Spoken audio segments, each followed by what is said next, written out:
Habang papalapit ang pagtatapos ng regular season, magtutungo ang Golden State Warriors sa San Antonio upang makipagsapalaran laban sa Spurs sa isang laban na maaaring maging mahalaga para sa kanilang mga pag-asa sa playoffs. Nasa gitna ng laban para sa isang top 6 na pwesto sa Western Conference ang Warriors at bawat laro ay mahalaga para maiwasan ang play-in tournament.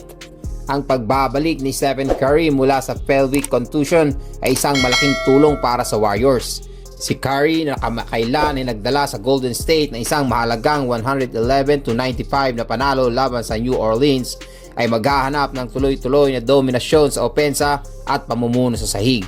Ang kanyang pagbabalik ay nagbigay sigla sa opensa ng Warriors at ang kanyang kakayahan mag-stretch ng depensa at magbigay ng oportunidad para sa kanyang mga kakampi ay magiging susi sa laban na ito. Si Curry ay kasalukuyang may average na 23 points bawat laro mula nang siya'y magbalik at kailangan niyang manatiling agresibo lalo na sa 3-point line upang manatiling magulo ang depensa ng Spurs.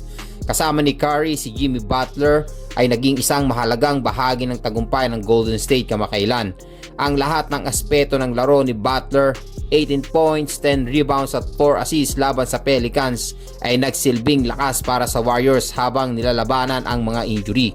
Ang kanyang kakayahan sa depensa at pamumuno ay susi sa huling bahagi ng regular na season.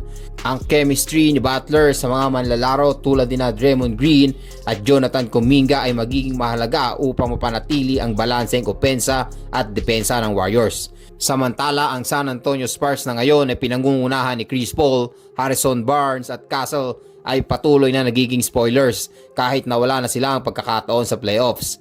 Ang karanasan ni Paul sa laro ay naging malaking bahagi para sa Spurs at ang kanyang kakayahang pamunuan ng opensa at mag-set up ng mga kakampi ay magiging isang pagsubok para sa depensa ng Golden State.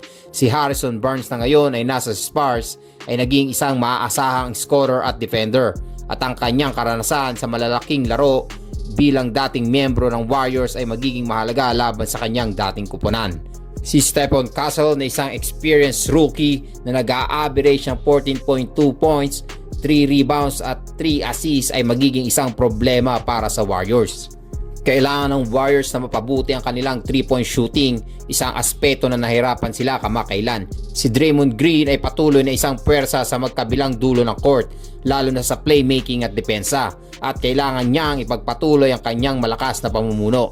Gayunpaman, kailangan pang mag-ingat ni Green sa mga turnovers na naging problema para sa Golden State. Ang bench ng Warriors na pinangungunahan ni Jonathan Kuminga ay nagpakita ng mga palatandaan ng kahusayan.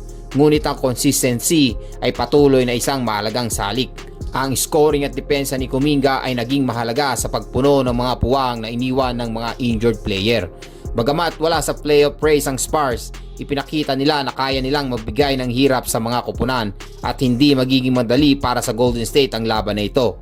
Ipinakita nila na kaya nilang magdepensa at magbigay ng problema sa opensa.